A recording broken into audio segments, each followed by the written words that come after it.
Person-centered planning has been around for several years. It has enabled people and those who care about them to introduce real change into the person's life.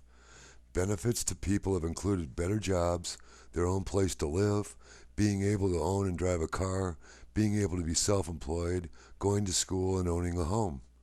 The principles of person-centered planning are based upon the importance of individual choice, imaginative and inventive support for those choices, and the ability of the person's support group, along with the person, to take action to implement those choices.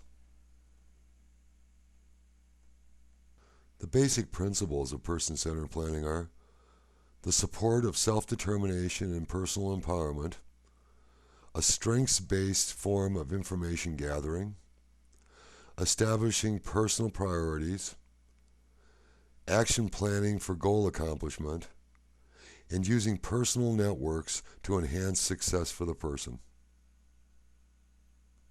Now let's talk a little about the specific steps you might want to accomplish in order to provide true person-centered planning. Step number 1, who's on your team? The people who are going to help you are the people you trust the most. These might be family members, teachers or principals, friends, church members, or anyone who's important to you.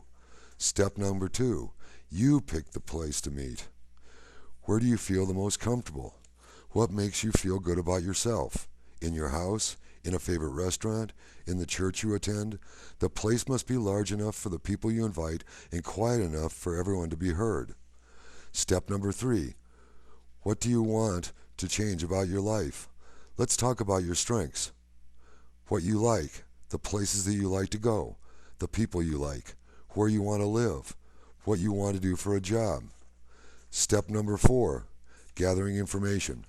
For this part of the meeting, you and your group will use something called mapping. You'll need large pieces of paper, lots of colored markers, some masking tape, and a large wall to tape up the finished maps. Try not to make lists of words. Use pictures instead. The first map we're going to be talking about is called the background map. Time to tell your life story. Starting with your date and place of birth, draw pictures of important things that happened in your life. You can put them on a timeline in the order that they happened and sort of build a path of your life. This map helps other people understand you and what your experiences have been. If you take a look at the next slide, the background map, you'll notice that my map looks like a life path with arrows in between the important events. The next map you're going to be working with is called the network or friends map.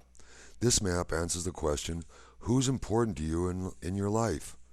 Put a little figure of yourself in the middle of the page and start with those closest to you. Build circles of support of the people you know. The next map is called the dreams map.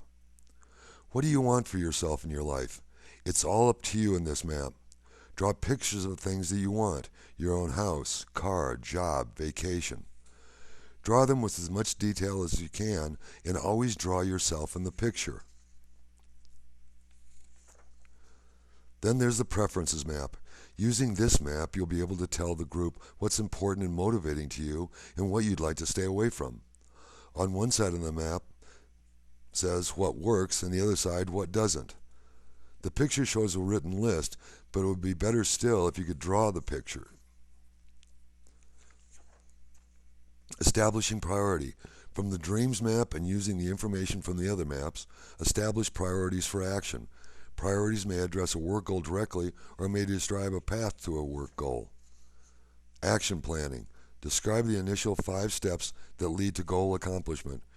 Dreams become goals during this process. Networking the members of your support group. People in the support group may use their personal networks in support of accomplishing your goals. Some of the ways that networking helps.